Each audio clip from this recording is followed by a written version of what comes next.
Marissa, you're up. Alrighty. Well, welcome everybody to our second webinar of our 2021-2022 Coffee and Careers webinar series. We're very glad that everybody could join us today. Before we get started, I'd like to go ahead and thank our sponsors for this year, IFF, NutriQuest, and Continental Search for their continued support. And then I would like to go ahead and introduce our speaker, who is Jessica Newberry with Virbac, and she's going to be speaking today on being flexible in your career path. And just a little bit of background on Jessica. So Jessica grew up on a farm in the Midwest and studied biochemistry at the University of Missouri before earning her Doctor of Veterinary Medicine degree from the University of Missouri in 2004. She also has a master's in agriculture economics from Purdue University and an MBA in food and agribusiness from the University of Illinois. In addition to private practice, Jessica has held roles in technical service, business unit director, and global marketing. Currently, she is senior technical service veterinarian, food producing animals with Virbac. She enjoys all things outdoors, whether it be riding horses, hiking, or trout fishing. She resides in Missouri with her husband, 2 sons, and various animals, large and small. So without further ado, we'll go ahead and let Jessica take over. Thanks, Marissa. I appreciate that. So hopefully everyone has your coffee, your lunch, and I don't bore you too much today. So what we're going to talk about is my career map. So I am not where I thought I would be when I was a student or even early in my career. So I'm just going to tell you how I've gotten to where I am today, some of the decisions that went into making those changes. And then I'm going to kind of end with some advice, some things that I wish people would have told me when I was earlier in my career. And if they did, maybe I would have listened to those. And then we'll finish up with some Q&As at the end. So first of all, how did I get here? As Marissa indicated, I grew up on a farm in Northwest Missouri. We had dairy cattle until I was about 12 when milk prices were low, construction was doing better in our family, and we changed over to beef cattle. In fact, this is my grandpa in the picture. This was 5 years ago at the young age of 85, and you can see that he's bottle feeding an orphaned beef calf. In addition to cattle, I have had a passion for horses ever since I was young and have grown up showing horses, rodeoing, and still trail ride today. Somewhere between the cows and the horses, I also developed a passion for veterinary medicine. They tell me that since the age of 3 or 4, I said I wanted to be a vet, and I never strayed from that. So growing up, I made sure I had the grades I needed, spent time with local veterinarians in my community and neighboring communities so that I was prepared to go to vet school. Well, of course, you got to start with college first, right? So I attended the University of Missouri. It was an in-state school that had a vet school. So that was great for me. I was funding my education on my own through loans and working. And so Mizzou was just a logical choice. And when I got there, I majored in biochemistry, which is a little odd since we're mainly focusing on animal science students. But I had a professor tell me, Jesse, you got to have a backup plan. I didn't have a backup plan. I was going to be a vet, but okay, fine. I'll go do biochemistry so that if this didn't work out, I could kind of go into research. So I was going along studying hard, but I was also in the practice pen because I was still trying to run up and down the road, breakaway roping. And it became pretty clear about halfway through my first semester, I couldn't do both. So I made the very difficult choice to stop rodeoing, made my rope and horse a broodmare, and really focused on my education. So for the next 3 years, I only took math and science courses. I needed to have early entrance. I was paying for it myself, working 2 jobs, and thankfully it paid off. So I was accepted in the year 2000 to be a graduating class of the year 2004. And in the meantime, I had a long-term boyfriend. And so we decided between the summer of my husband graduating from law school and me starting vet school, we got married. So didn't have to worry about a roommate in school. That was kind of all settled. And we're going along and decided, you know what? It's hard to be a new parent as the first several years that you're out in practice as a veterinarian. So between my 2nd and 3rd year vet school, we welcomed our first son. And that posed a whole nother set of challenges. So being a new mom, thankfully had a husband who's super supportive, and really learned a lot about time management at that time. So in 2004, I graduated, and Mizzou kind of said, hey, Jessie, would you be interested in doing a large animal internship? Oh my goodness, was I ever? However, they were only willing to pay me $18,000 a year. Graduating with $130,000 in student loan, having a family I needed to contribute to, obviously the math didn't make sense. So like many of my classmates, I entered into private practice and became an associate veterinarian in an equine and small animal practice. Learned a lot. I was able to practice really high-end medicine. There was a need for a bovine cow-calf practitioner in the area that the owner of the practice said, I don't want to do it, but Jessie, if you do, go do it. So that was great. But I was working 70 hours a week, on call a lot, and really just becoming burnout. And I remember I was kicking a soccer ball around the yard with my 5-year-old. And back then we wore the big pagers. The pager went off and he looks up at me and he said, Mom, you don't go. And that was the moment that I needed to be able to say, it's okay to make a life change.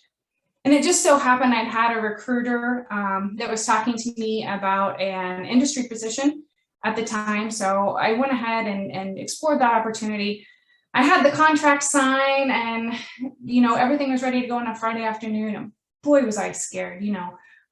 26 years old, having to go into a place that I loved my clients and tell them that I was leaving the practice. And so Monday morning, my boss comes in, and first thing he says to me is, hey, Jessie, do you want to switch weekends? And I was like, to be on call. And I was like, hey, we need to talk. There's something I need to tell you. And so I let him know that I was leaving the practice. And in the back of my mind, I knew his sister had terminal cancer, but it never occurred to me to ask him how his sister was before I dropped that bombshell. And boy, was it. His sister had unfortunately passed away that morning. I didn't know. And this was not the appropriate time to be letting him know that I was leaving. So as you can imagine, things really blew up. I was escorted from the practice that day. I didn't see any of my appointments that were set that day or the next few weeks. So I had a whole month to sit at home before I started my new position. So understand that these things happen. It's sometimes at no fault of your own. It's just circumstances. But really, when you make changes, be prepared. Be prepared financially and be prepared emotionally.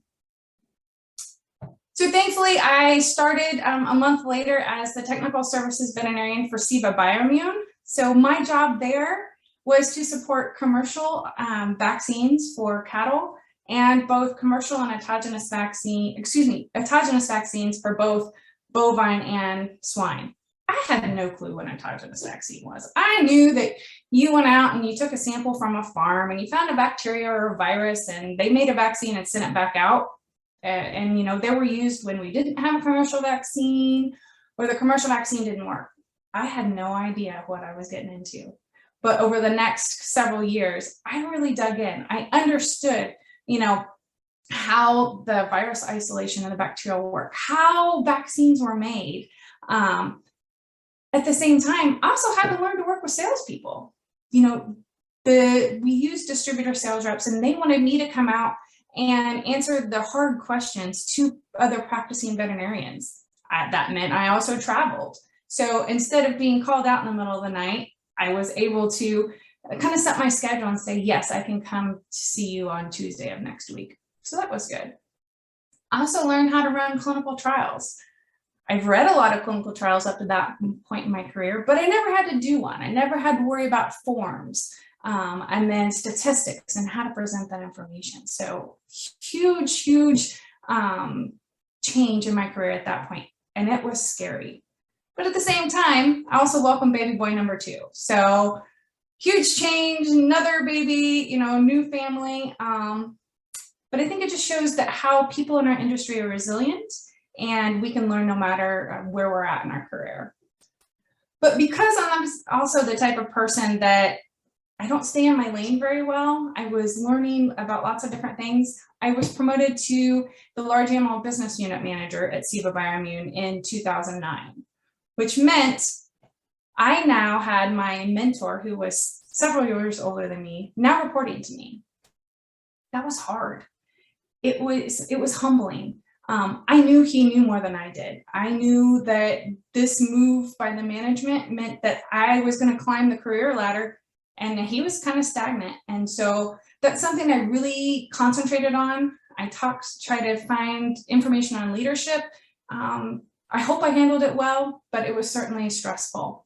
But then within this new role as the business unit manager, I learned about financials, gross margins, marketing, product placement, really learned a lot. And I garnered another mentor who was the global vice president and who sat in Lenexa at the time. And so we started having one-on-one conversations about, hey, what about this product? How would you market it here?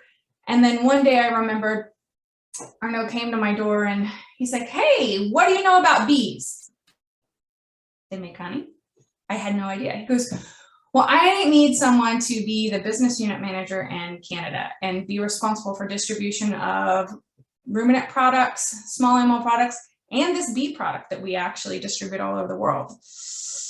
Okay, so here I go again, just asking lots of questions, being humble.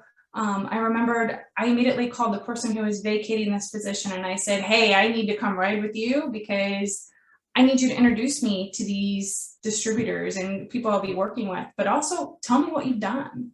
And so that was a huge opportunity for me and to continue to grow. And it was really scary, you guys, but I never stopped learning and challenging myself and asking for help. I think that's the only reason I got through all of this is I was really good at saying, please help me.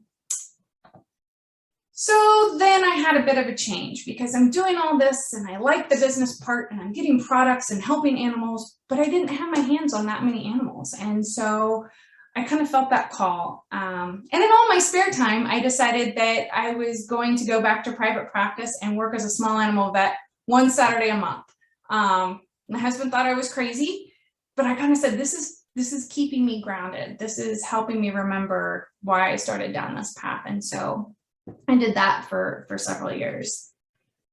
And then I had, and all, by the way, during all this time, because I was, doing all the business and financial part of it, I decided I need to know more. I need more education. And so I enrolled in the Purdue MS MBA Food and Agribusiness program. So over the course of 27 months, it was mainly distance learning. So we had a cohort of people who went through the whole program together, and then for 5 different weeks we spent on campus. And that was really fun, really challenging. I remember taking our CFO to lunch and I'm like, please help me. I don't understand why this should be a debit. In my mind, it's a positive, And so again, growing, learning, trying to think outside the box to make sure that I had the skills to do what I was being asked. And because of all of this, I had an opportunity to then further my career even more. And I accepted a global position with SIVA in 2011. So within this, that meant that I left my farm in Kansas and showed up here in Bordeaux, family in tow. And I remember, at this point, my husband's a practicing attorney. He's the vice president of this firm. And I approached him. I said, hey, I have this opportunity to move to France. What do you think? And his response was, that's fine if I can retire. So he retired at a very young age, and we moved to France when my son was 9 and 4. And when we got there, I left. We were there 3 days, and they sent me off on a 1-month tour to go to see a majority of our subsidiaries. And so here I am, leaving my family in a foreign country where they don't speak the language. So that was really trying. And I remember someone telling me about doing an expat is, as a family, you either become closer or you get divorced, one of the two. And so we had the conversation before we went to France that if things weren't going well between us, we were coming back home. We kept our farm in Kansas, decided to rent out the house, sold the cattle, the neighbors watching the horse because we're only supposed to be there for 3 years. But that was, I think, something that was very important. And then from seeing a lot of people go to other countries and take positions, I think it's really true. And so I hope that's something you guys will think about if you ever have such an opportunity. So about 6 months in, we're living in town. I'm not a very good city person, I'll be honest. And so we made friends with some people and had the opportunity to move out to a small town in France where we lived on the ground of a chateau, so working vineyard. And we lived, our house isn't in this picture, but it's it would be off to the left over here. It's a 14th century barn that was converted into an apartment. So how cool is that for an ag kid from the Midwest to be living on the grounds of a chateau? And of course, being the nerd I am, I'm out there interested in what's the agriculture of growing grapes, about the fermentation process, because we ferment vaccines. So that was just a tremendous opportunity. Now, in terms of the position itself, I want to talk about some rewards and challenges, because this is a big change for me at that point. One of the biggest things that was rewarding about having a global marketing position is I really got to understand the corporate decision making and how products are brought to market, to have a full picture of a product portfolio. I also got to work from cultures from all over the world and go into swine operations in the Philippines, in Thailand, Russia. I mean, this was huge because, we think of how our agriculture is today in the US, and it's not the same as how they do it all over the world. So very great reward for me is being able to do that. I also got to see new programs and new products that, I was helping to build and bring that. I got to see them come to fruition and really learn from that, to say, hey, this worked, this didn't work, I should have thought of this. Because that learning and growth is important through every aspect of my career since then. Now, lots of rewards, but there are also challenges. First of all, new diseases. So I had vaccines that I had to support that on diseases like classical swine fever that are eradicated from the US. So I had never seen a pig with classical swine fever until I had to support this product to prevent it. So huge learning curve there that thankfully my colleagues in the subsidiaries were very gracious in helping me learn about. Also had extensive travel, like I referred to, gone for weeks and weeks at a time. So hard on me in terms of, just being gone, being on all the time while you are traveling, but also difficult for my family. And a new language, sort of. Being an international company, we spoke English at the office. So all day long, I spoke English. And then I had to figure out how to use French in my personal life. You need new tires on your car. How do you do that? Order food at a restaurant. And so one thing that I encourage you all is, if you have an opportunity to live in another country, do better than I did. Really embrace the language, because that's something that you take with you as you go along. The last thing is that was a big challenge for me was a relationship with my manager. I had had some interactions with this person prior to taking the position, and I didn't listen to my gut feelings on that. I thought it'll be fine. I wasn't this person's pick for the job. I was kind of put into the role, and we really struggled. I also at the time didn't have the communication skills to really address the elephant in the room. And looking back now, I wish I would have. So I started to really struggle within this position just because of that. And during this time, we got a call about 3 a.m. And you all know that that's never a good thing. And the home that we had back in Kansas on our farm had burnt to the ground. And so what do? It should have been a 3-year assignment. So we said, all right, we got to go back early. We have to rebuild.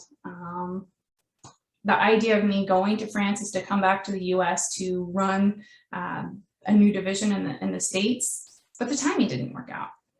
So thankfully, SIVA was gracious enough to find me a position as an attending veterinarian back in the States. And within this, that I now had to work with research sites for both poultry and swine. Now, up to this point, I had not, I mean, I know what a chicken is. I had never worked in poultry. I knew nothing about it. And so that was a huge challenge for me. It really taught me to rely on those who may report to me, but know more than I do, and be gracious and learn. And so in that, I had also 3 different research sites. So it's one thing to manage a team of people, which I did. I had about 17 people reporting to me. Their experience ranged from just out of high school to a PhD DVM. But then, so you have people and lots of people management skills. And I did a lot to try to improve my skill set with leadership. You know, I had some pretty candid conversations where I told people, I was like, look, you need to tell me if I'm not being effective. And thankfully they were. But at the same time, I also had to manage 3 sites. So managing one site was different than managing a different site because they did different things. They had different employees. And one of those sites was brand new. So I got the shell of a pig barn and they said, you need to be able to do research. Well, I've been in a lot of research barns, but I never paid attention to, you know, what facilities they had, biosecurity, that kind of thing. So again, here's another opportunity for me to go find resources and go back to some of the people I've networked with and say, hey, help me. How do we do this? And then also to really work with government agencies. I had no idea what it was going to take so that we had licensing to be able to challenge an animal with a virus or bacteria. And so that was something very new. And then once we kind of settled in, another opportunity presented itself for us to develop a partnership with another research organization. So then I started working with contracts, how to hold someone's feet to the fire when they said they were going to do something and they weren't, or, you know, how do we pay for something when they wanted to go above and beyond what we wanted to do. So lots of challenges in this very short period of time. But at the same time, it wasn't meeting my personal goal to help animals. I didn't feel like I was really using my vet degree. I was using all of this business information, but not my vet degree. So again, here I go back to the weekends. I took a side job as a contract veterinarian doing vaccination clinics. So I do 1 or 2 clinics a month. Again, my husband's rolling his eyes. He's like, why are you doing this? I needed it to be fulfilled for myself. And then again, you know, I'm looking at that I need to be closer to customers and the industry itself. So I had an opportunity to return to industry as a tech service veterinarian at Fibro Animal Health. This allowed me to get back to something I really knew. So I was again working with autogenous vaccines for swine. But at the same time, I had a new challenge. And that was I now had to work with medicated feed additives. I will be honest, I had never set foot in a feed mill. I ordered feed was delivered. I never had to think about all of these things. So that was a great opportunity for me to learn another aspect of agriculture that I frankly took for granted. At the same time, I had the opportunity to work with some cattle vaccines and really step outside my box. I was, you know, raising my hand whenever somebody said, who wants to work with the back end business system to make sure our people in the field can get the information quickly? Me. I did. I helped create an application that was both on mobile and on your computer. I never thought I'd do that as a veterinarian, but I stepped out of my comfort zone and I was willing to, you know, learn. And I think that was really good. And I hope you guys do that as well. So going along, I really settled in. I love my people I work with. I love the products. could see myself retiring here. And then I got another call from a recruiter. And that's one of the things, always talk to your recruiters, hear what they have to say, because had I not, I wouldn't be where I am today. So this recruiter called and she said, hey, Jesse, I've got the perfect spot for you. There's a company who wants to enter the US. I'm like, okay, who is it? Virbac. Oh, great. So they have Iverheart, and I don't work with small animals. What are you talking about? Well, Virbac is entering the US in cattle and swine. And so I started with them in April of this year. We still don't have any products to sell, but I've been extremely busy. So everything I've done up to this point has brought me to what I'm able to do today. So I'm doing things I never dreamed I would do. Obviously, I'm doing the marketing, so creating brochures, developing a web page, writing web content, working with distributors so that they'll distribute our product. We're hiring salespeople. And so all of these things that had I not stepped outside of my comfort zone and been willing to try and make transitions on, never would have allowed me to do what I am today, which I am having a ball doing. So we'll have liftoff here in a few weeks, but I hope this this kind of shows you where I've been from up to this point in my career. So what have I learned from all of this? What kind of advice do I think could be helpful to other people? The first thing, family comes first, always. Make sure you're at those ball games, the dance recitals, grandparents' birthdays, because the name on your shirt will change, but your family's always there for you. Take time to have fun. Take time for your friends. Make sure you have a hobby. I was terrible at this whenever I was younger.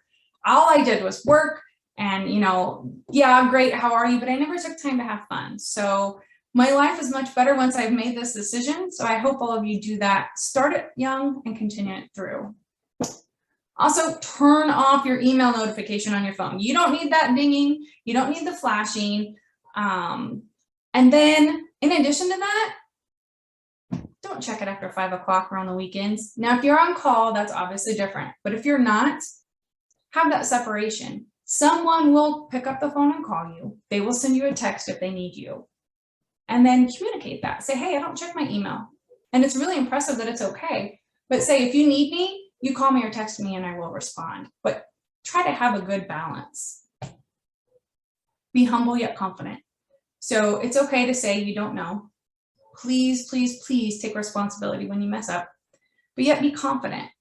Know that you can, and that will get you really far in life. Step outside of your box. I've said this many times. Just because you have a title and this is your job doesn't mean that you can't be involved in something completely irrelevant to what you should be doing, because you never know where that will get you. Be prepared. So one of the things that I like to do in my presentations is, you know, I have my presentation ready, but I also have this huge appendix. So if someone asks me, well, can you tell me more about that? Absolutely. Let me scroll down to the slides that I've hidden and be able to have that information for you. So always be prepared. As you enter a new job, research that as much as you can. Talk to people who have worked for that company before.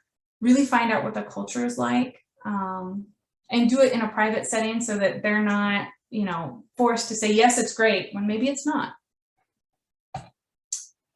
Live on less than you make.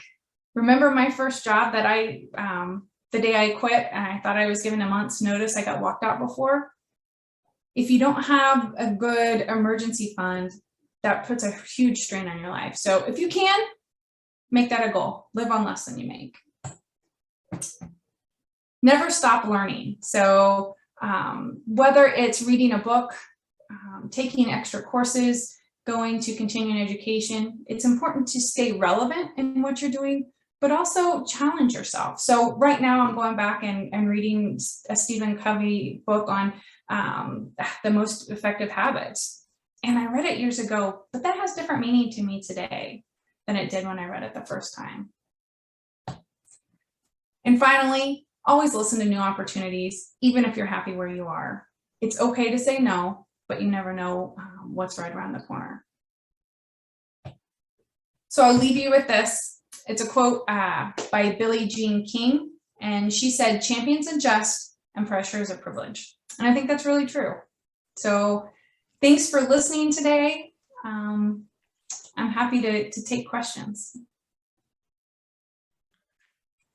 Well, thank you so much, Jessie. A truly inspiring story. I see a lot of similarities in my career map as yours, and really great advice. So anybody listening, any questions or opening the conversation?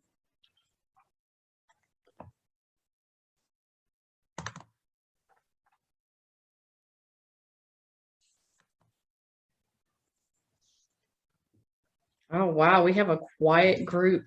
Come on. I know Shannon's on here, right? Shannon's always got good questions. I actually do have a question for you, Jessie. Okay. So how do you, so when you're, so you mentioned like always be open to new opportunities, even if you're happy. Mm-hmm. But when do you know, I guess, when to take the opportunities versus not? Because like I'm getting ready, I have probably about a year left in my program, and then I'll be searching for a job.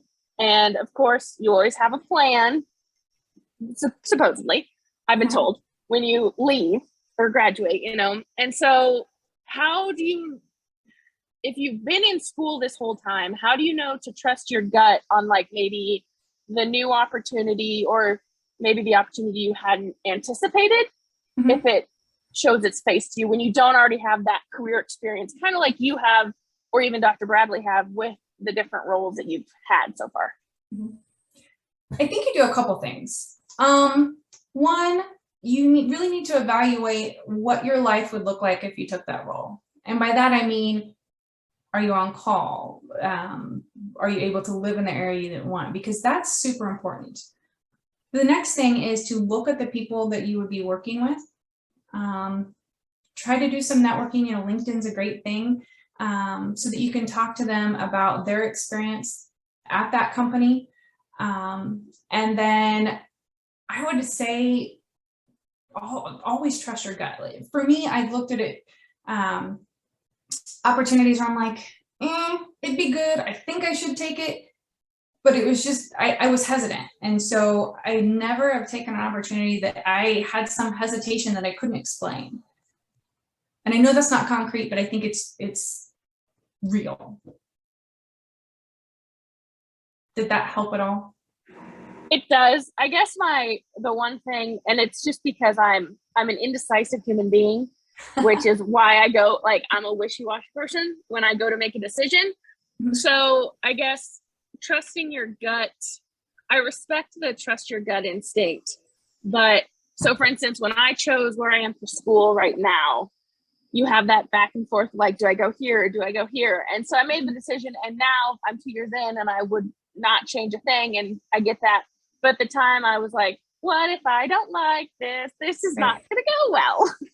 So it's one of those situations that, and you might not have any advice for it. It's just, I guess, how do you know as an incoming career student that it's like just nerves of the new situation versus you are going to, I don't want to say regret the decision, but kind of like you mentioned with the manager, right? You had a gut feeling, but you thought it would be adjusted. So is there any like tells that you've had when you've made a decision that are like, yes, this is actually, it's my gut speaking to me, listen to it, not just I'm nervous and this is new? Right. I'm going to go through several things and then I'm going to ask you a question about your gut because I think it's important. It's silly, but I still do it today. I write down pros and cons. I put them on my board and I walk away from them and I come back and I think about them in the middle of the night when I wake up, you know, and to be really honest with those two. Don't put something on there because you think it should be, but be honest. And that will help you, I think, be concrete. The other thing is understand that very few people stay with their first job. So you need to say what's right for me for right now, and know that it's going to be okay if it turns out that that's not where you need to be. Doesn't mean you have to necessarily change companies. Maybe you change position within that company, but you have to be able to say, it's okay, this isn't for me. Let me go find something that is, and really, you know, feel confident in that.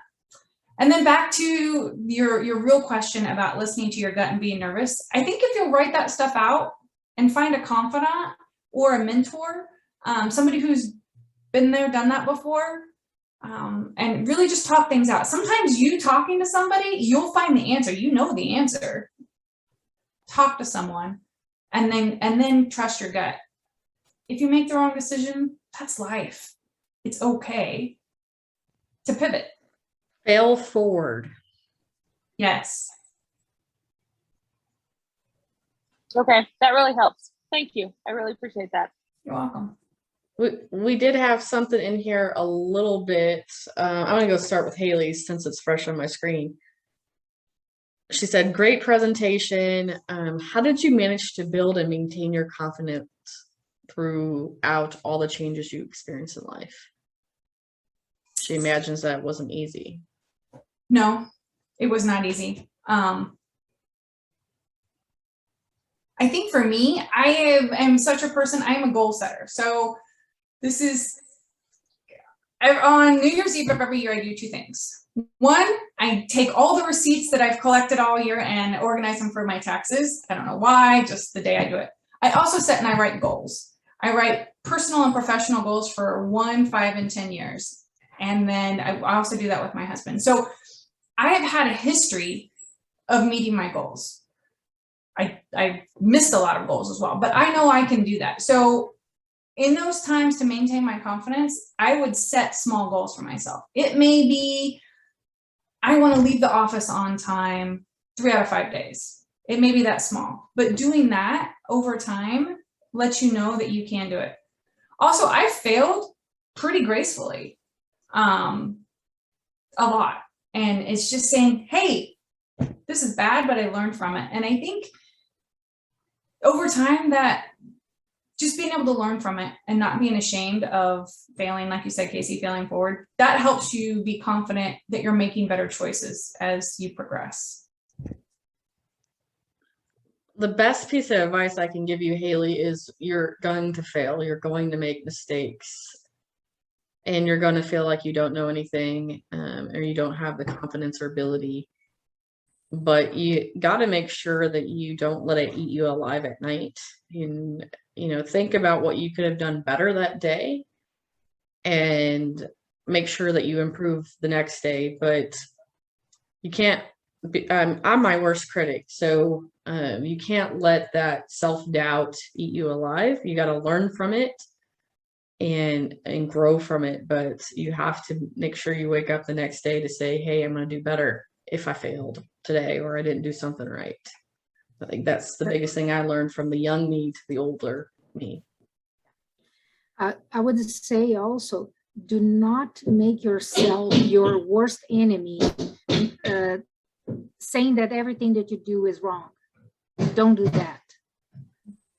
Think that you can do better. It's just that life is a learning experience and you're going to get better every day. So don't think that it's going to get worse. It's going to get better. So another question is, and I'm curious because you mentioned using recruiters, talk to your recruiters, and I know there's 2 different types of people out there, one who despises recruiters and one who embraces them and embraces learning. For, you know, I always listen to recruiters because like you said, what if, right? Yeah. The fibro position, you know, the pros and cons, why did you jump to? It's, to me, by title wise, it seemed like a very similar role. It seemed like a very similar role to Your previous one. the role I'm in now? Yeah, from fibro. Oh, yes and no. So I have the same title, but I'm doing a lot of the back business. roles and the marketing that I wasn't doing previously. And I kind of missed doing that marketing stuff. Also, like I said, with my role at Fibro, I loved what I was doing, but there was no growth there for me. And so I knew that by coming to Virbac, there's a lot of growth opportunity. Also, I really like the idea of starting from scratch, of being able to influence, you know, the culture of the division, being able to know the hows and whys and really putting it out there. And we'll see if my ideas fail or succeed. So that's kind of why I decided to make the change. What was, I mean, throughout this process of your career, what was your major regret?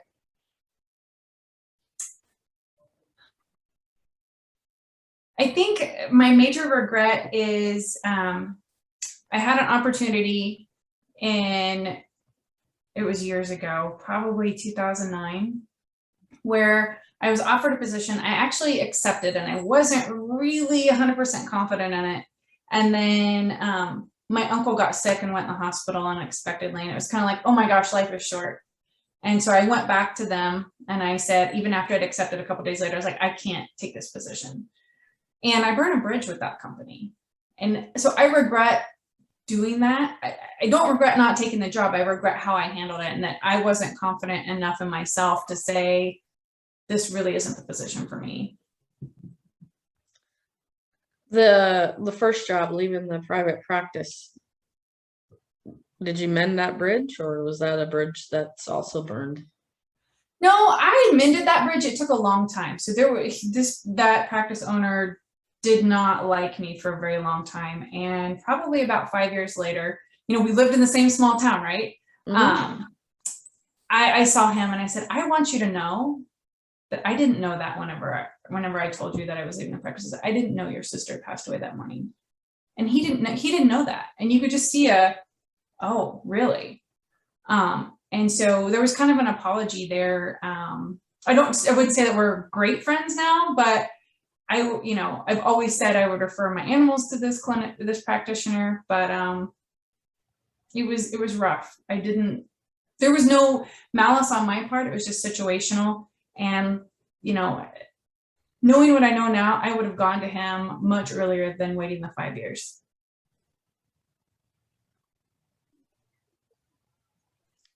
I think that's some really good piece of advice there. A little bit, all of us has had to eat a little bit of a humble pie, and never think about how the other people are going to react. Yeah, exactly. All right, we got lots more on here. Vanessa, do you have something? Morgan, Martha, Marissa's jumping off in 2 minutes, so. Rob, I know you're out there. Amanda?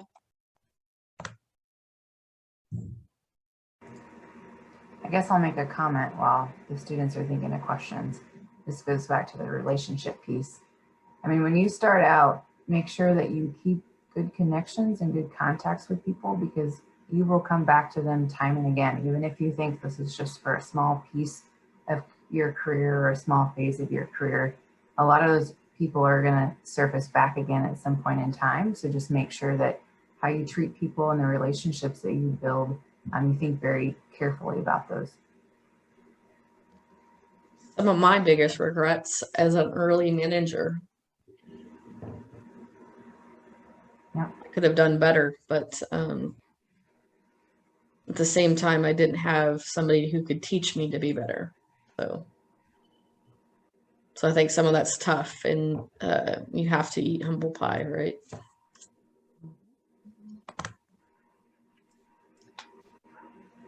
Jordan, Martha, Morgan, any questions?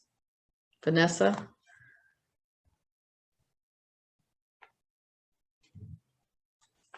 Haley, you had a good one. Any other questions from you? I guess one question before I hop off here is, like, if you could offer one piece of advice for a student coming out of school, looking at a company, what would be your top thing to look at in that company to decide whether or not that company is for you? if you can, I would evaluate their culture. So how do they really treat their people? It's one thing to say we put people first, but if you can make connections with people within that organization and ask them, did you take your vacation last year?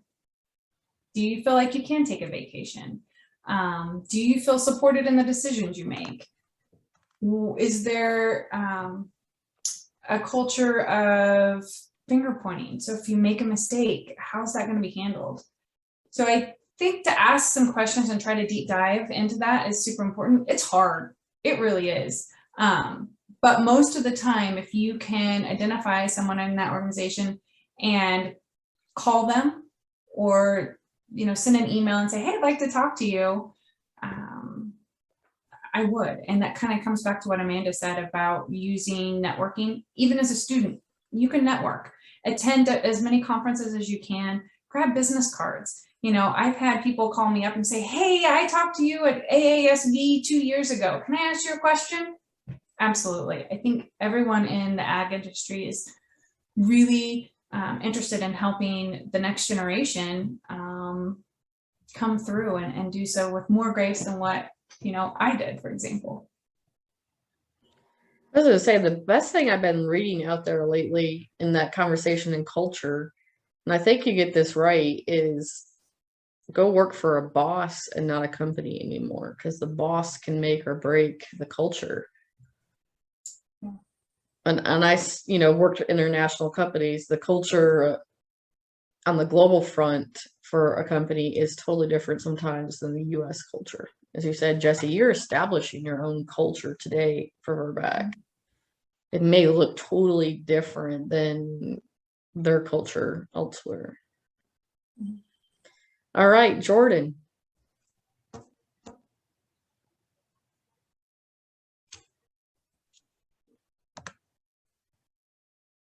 Can you unmute yourself?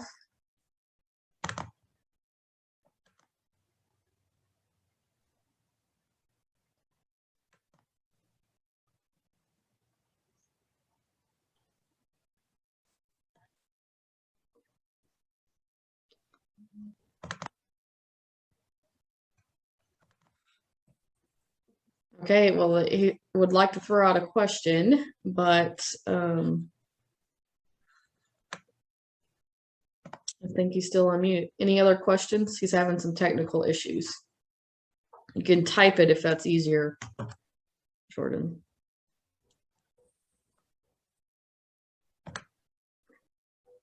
Morgan, I'm going to put you on cue. Do you have any questions, thoughts? Thank you very much for your presentation. I think it was very intuitive. I guess I kind of have one, comment or question is how it seems, I don't know if they're all females on this call or if there's some males, but you know, agriculture is a very male dominated industry. You know, it's over the last, 5-10 years, it's become more female driven. But how did you, as a young veterinarian and somebody coming out of school, kind of make yourself known and heard in a very male dominated industry? Remember that picture I showed you of my grandpa? The first 5 years I was out of school, he would not allow me to work his cattle because I was a girl. And so I treated him like I treated everyone else. I have the skill set, and if you want me to help you, you have to take me. And my private practitioner did a really good job of saying, if you want someone to help you, you're going, this is who we're sending. And eventually I kind of came over that a little bit. So in private practice, or, even showing up, if you're a nutritionist and you show up on a farm, it's me or nobody, and I have the credentials, and you're very nice about that, and you come back several times. And so that's how I handle it there. More in business, I've always just not thought of myself as a man or a woman in a situation. This is my opinion, and I'm patient. I attempt not to dominate a conversation, but speak whenever is necessary, and listen more than I talk. which is a huge daily battle for me. And I think that helps. But then also being willing, there have been times that I've suggested something and someone else in the room, once it becomes their idea, that's great, let's go with it. So then it's okay for me to say, hey, I great idea. I'm glad you had the same thought that I had previously. And just start to take a little bit of ownership in a nice way. Make sure you're not passive aggressive in doing that, but just kind of reminding people, hey, that was my idea first. I know those aren't maybe, I don't know, that's just kind of how I did it. I never thought of, I also joke around a lot. I tell people my dad didn't realize he had a girl. He thought he had 2 boys. Because, I can run a skid steer. I can run the tractor, and give yourself some credibility that way without being too forward. Yep. Wonderful. Thank you. So Jordan's questions were around your decision to get an MBA, and he was wondering, weighing that decision between what you can develop on the job versus going after more education. Mm-hmm. For me, I didn't have enough people to mentor me on the job. So I had to go get the education for it. I didn't have someone who could explain a P&L sheet to me. I remember, talking about how to price a product, and someone's like, well, you know how to calculate gross margin, don't you? No. So they literally handed me a marketing book. That was how it was for me in my situation. I think had it been different, learning on the job is absolutely acceptable. It's a great way to do it. I know a lot of people who've learned on the job who know more than I do, even with my degrees. So it's kind of individual. Also, don't forget the networking that happens whenever you go through a program like that. So I know people who are in, high up in John Deere, for example, or other organizations that we went through that together, and I can always pick up the phone and call them. Awesome. So a question from Catherine. Do you have tips on being a good employee while maintaining a personal well-being? I really set boundaries. So when I say about tell people you don't look at your email, I just tell them. I'm just like, hey, I'm not going to look at my email. I'm going to work really hard and be very dedicated between 8 and 5. And if I need to work later, not a big deal. I'm very willing to do that. But when I'm off the clock, I'm not checking my email. So if I'm not responding to your Sunday evening email, that's why. But if you need me, call or text. And I always answer those phone calls. I always, respond to a text. So I think that's a good way to do it. I also communicate very well that whenever I'm on vacation, don't call me unless the sky is falling. Most of the time, people can handle things without you. So just kind of set those parameters, and something bad happens, by all means, I'm going to put my fishing rod down and come take your phone call, but don't make it a habit.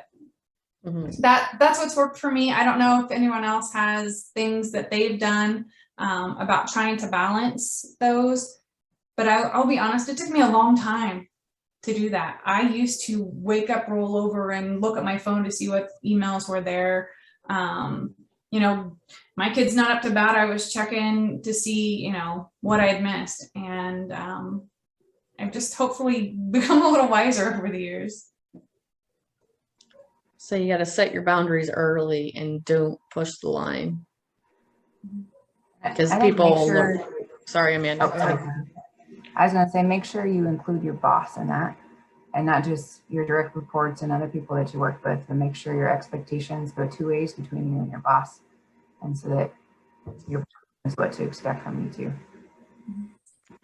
And I also respect my colleagues and my boss. When they're on vacation, I don't call them unless it's a dire emergency.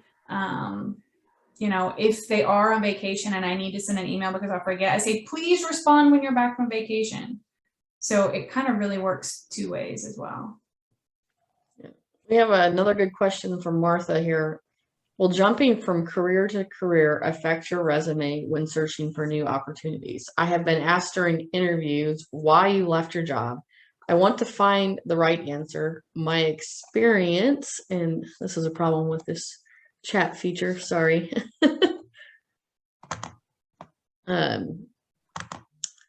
Here we go. So my experience consists of veterinarian technician work to retail to pharmaceutical sales and now animal feed additives. I think if you switch jobs a ton, yes, it will negatively impact, someone reading your resume.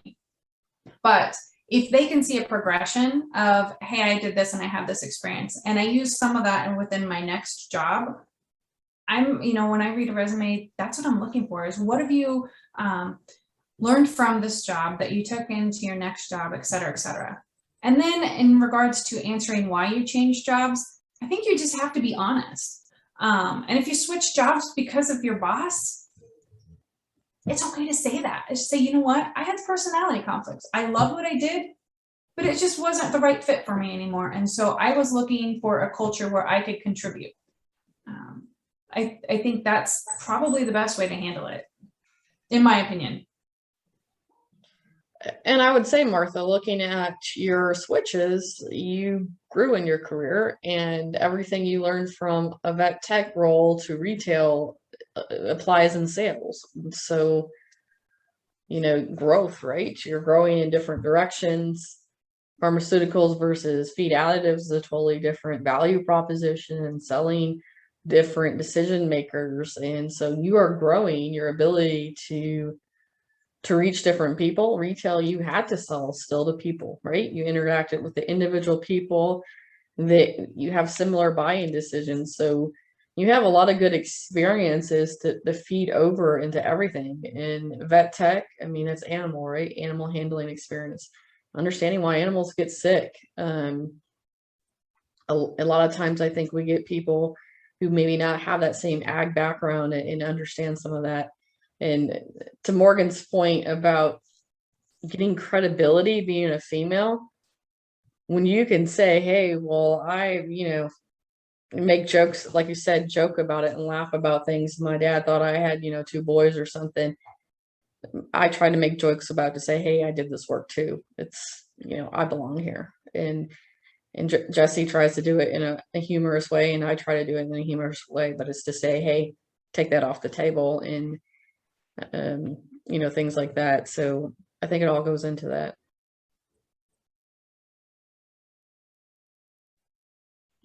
Any other last questions? We have a few minutes.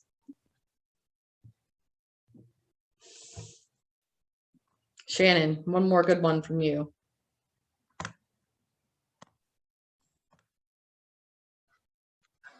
I don't know. You guys have kind of taken all my plan Bs. What are you doing?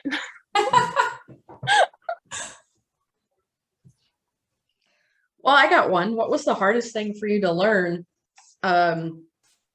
Veterinarian to marketing and all that. What was the hardest part of the business to learn in your mind, like new skills? Oh, the regulatory pathway. God bless the regulatory people. Like, it did not make any sense to me. I'm like, but why do you need to do that? And why does it take so long? And moving from FDA to USDA, night and day, absolute night and day, like nothing applied. And so that's probably been the biggest challenge, thinking with my vet mind. Yeah, there's never really probably a good answer, right? It's just because no. And it's so also, I'm a very black and white person, and so when you get into interpretation, I don't think like that. So it's a growth opportunity. So last minute comment from Jordan. Really enjoyed this. Great honesty about real life after school. None of this is ever covered in class, and these are the real challenges that face people. Thank you. I think that's a great comment to finish it off.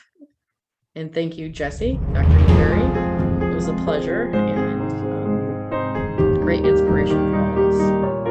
Thank you. anyone has any questions later on or just wants to run something by me, please feel free to reach out.